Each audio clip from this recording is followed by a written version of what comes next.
Long regarded as the standard passenger locomotive on the Boston and Maine, the Pacific type locomotive of a 4-6-2 wheel arrangement carried the bulk of passenger traffic on the Boston and Maine in the years after World War I. We've already discussed the P1 and P2 Pacifics on the Boston and Maine, the two largest classes of Pacific locomotives that the Boston and Maine rostered. In that video we talked about how some people at the time viewed the Pacifics as nothing special. There were a lot of them, they were very commonly seen, and in many ways they were pretty standard and unexceptional machines, at least by that framework. But the three classes of Pacifics that we've yet to discuss are very unique in of themselves: the P3s, P4s, and P5s.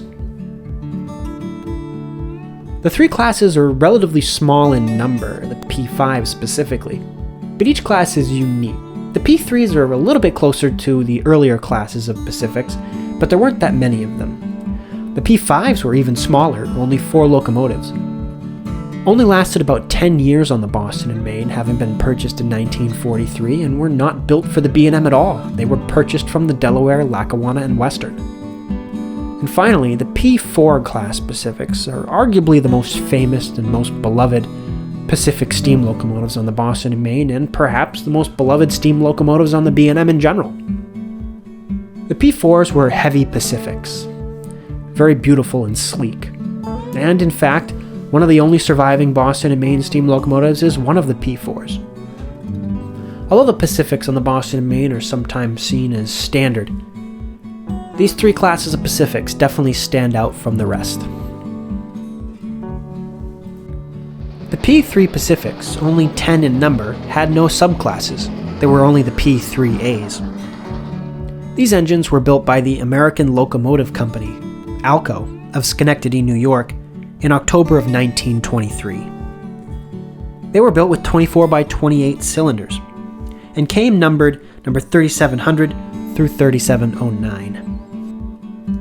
The P3 Pacifics were a common sight on longer and medium-range passenger trains. The majority of them were scrapped in 1952 and 1953. However, one outlier, number 3709, was not scrapped until April 25, 1955. In the 1940s, the P3 Pacifics received the speed lettering on their tenders, very much like the P4s and P5s. The P5 class Pacifics were unique unto themselves, because in fact they had not been built for the Boston and Maine Railroad at all. In fact, the 4 P5s that the Boston and Maine acquired were actually built by Brooks in 1924 for the Delaware, Lackawanna, and Western Railroad, as their numbers 1189, 1191, 1192, and 1193. These were renumbered 3696, 3697, 3698, and 3699 on the Boston and Maine. And the Boston and Maine acquired them from the Delaware, Lackawanna, and Western in 1943 during World War II. After receiving extensive repairs, they were put directly into service as Class P5A and operated in passenger service on the Boston and Maine Railroad. The P5s lasted under 10 years on the Boston and Maine. The very first to be scrapped was former 1193 Boston and Maine number 3699, which was scrapped in December of 1951. The following year, the remainder 3 were scrapped. Number 3698 was scrapped in January of 1952, 3697 was scrapped in May of 1952, and 3696 is noted as being scrapped sometime in 1952. By far and away the most famous class of Pacific on the Boston and Maine were the Boston and Maine's P4 class Pacifics. These were all purchased from the Lima Locomotive Works in 2 batches. The P4As were built in December of 1934, and the P4Bs were built in March of 1937. There were 5 of each. Like their steam counterparts, the R1 Mountain 482 locomotives, all of the P4 Pacifics were named. There was a contest that the Boston and Maine held for school children in the Boston area to come up with names for its new locomotives purchased during the 1930s. As such, the 10 P4 locomotives were given names chosen from submissions by local schoolchildren. The corresponding names and numbers of the locomotives were as follows. Number 3710, Peter Cooper. Number 3711, Allagash. Number 3712, East Wind. Number 3713, The Constitution. Number 3714, Greylock. Number 3715, Quasind. Number 3716, Rogers Rangers. Number 3717, Old North Bridge. Number 3718, Ye Salem Witch. And number 3719, Camel's Hump.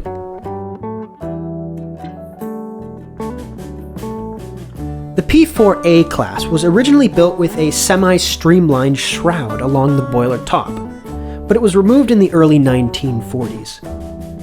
The P4Bs had no such shroud. Speed lettering was later applied to the P3, 4, and 5 classes during shoppings in the 1940s. Their counterparts, the P1 and P2 classes, held their rectangular heralds that they had applied in 1927. Often regarded as one of the most beautiful steam locomotives that the Boston and Maine Railroad ever rostered, the P4 class Pacifics are a crowd favorite and have been ever since they operated on the Boston and Maine. Because of that fact, it's only fitting that one of the 5 remaining Boston and Maine steam locomotives in existence is one of the P4 locomotives, specifically P4A number 3713, the Constitution. The Constitution has an interesting story following its life on the Boston and Maine, and even before. In the mid-1950s, 3713 was withdrawn from its passenger duties, having been replaced by diesel locomotives. Following that, the locomotive became a stationary boiler used to melt the snow at North Station and also heat passenger cars at the terminal. It was briefly recalled to road service to cover for diesel locomotives during a flood, presumably in relation with the events of Hurricane Diane in 1955, as diesel locomotives often suffered failures from their traction motors, while steam locomotives didn't have the same issues with floodwater. On April 22, 1956, number 3713 powered the steam safari trip between Boston and Portland, Maine. This is often called the Farewell to Steam excursion, and is often mistaken as the last run of steam on the Boston and Maine, which is actually not quite true, because steam operations on the Boston and Maine continued for a few more months, with P2 class Pacifics in commuter service. The locomotive was officially retired from revenue service in July 1956, and set aside.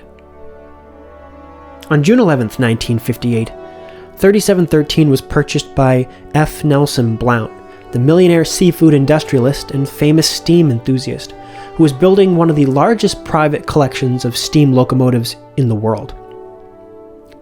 Nelson allowed number 3713 to be displayed at the Pleasure Island Amusement Park in Wakefield, Massachusetts, along with some of his other equipment at a display called Engine City. In 1961, the locomotive was moved to Nelson Blount's recently purchased engine facility in North Walpole, New Hampshire, and in 1963 became part of the Steamtown collection, which opened at North Walpole for the first time. When Steamtown moved to Vermont in ensuing years, the locomotive moved as well and was displayed as part of the Steamtown collection in Bellows Falls for a number of years.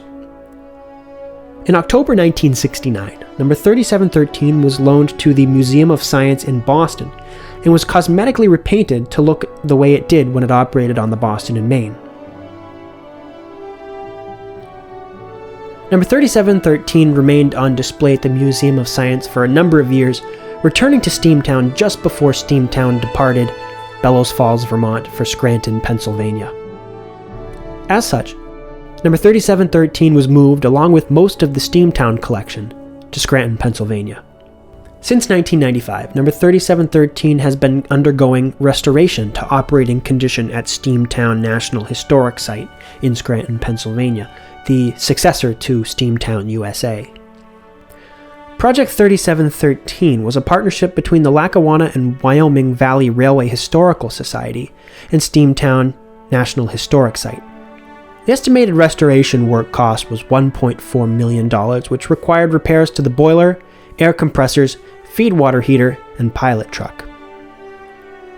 In 2011, 3713 received new firebox grates, sheets, and thermic siphons, which were fabricated by Diversified Rail Services. In October of 2017, the driving wheels were sent to the Strasburg Railroad for crank pin and axle work, and they returned to Steamtown in spring 2019. A brand new firebox was also constructed for the locomotive around the same time. Unfortunately, in September 2023, Steamtown's formal partnership with the Lackawanna and Wyoming Valley Railroad Historical Society ended, and the latter deposited the funds needed for number 3713 into an account made specifically for the restoration of the locomotive at Steamtown National Historic Site. When the restoration is eventually completed, number 3713 will be the very first Boston and Maine steam locomotive to operate under steam since 1956. The history of steam locomotive operations on the Boston and Maine Railroad is an amazing story. For well over a century, the steam locomotives that powered the trains of the Boston and Maine left an indelible impact on the landscape of New England and will forever hold a place in the history of the region. But as we get further and further away from what was an active period, today we find ourselves somewhat disconnected from this history. Indeed, a steam locomotive hasn't operated under the Boston and Maine name since 1956, and believe it or not, the Boston and Maine Railroad has ceased to exist as an independent entity for almost twice my lifetime, 40 years.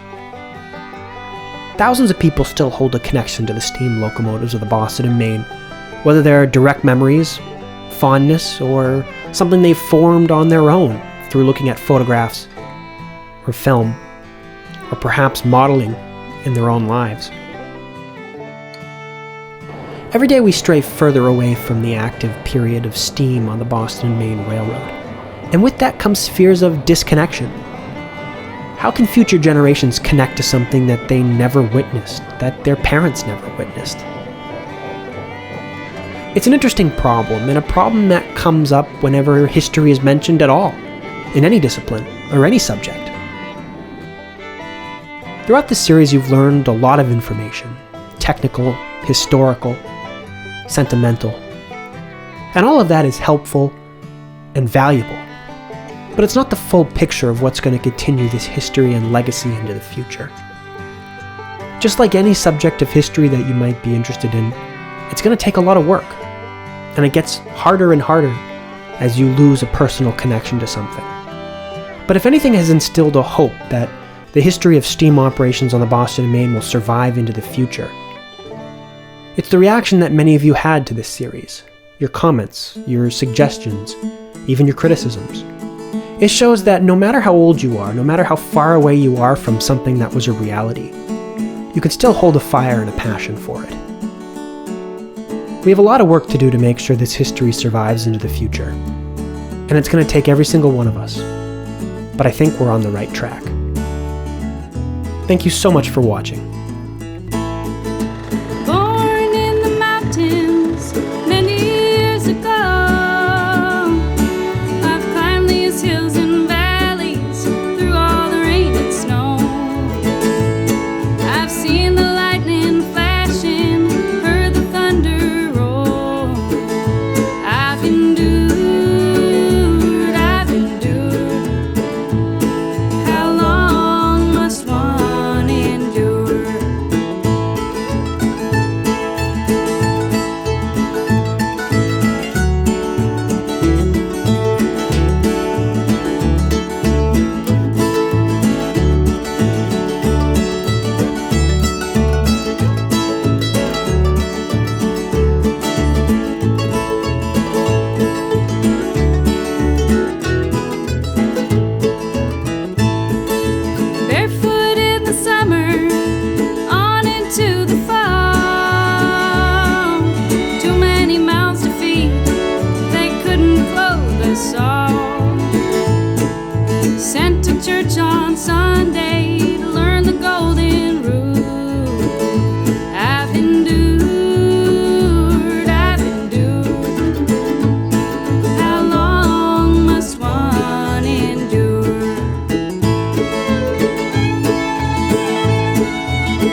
Thank you so much for watching. If you enjoyed this video, be sure to subscribe to our channel so you'll never miss a new video. And head on over to our website, www.B&MRRHS.org, where you can learn how to support our nonprofit organization, sign up to become a member, browse an extensive online archive of B&M materials, watch more programs, listen to our podcast, or browse our online store.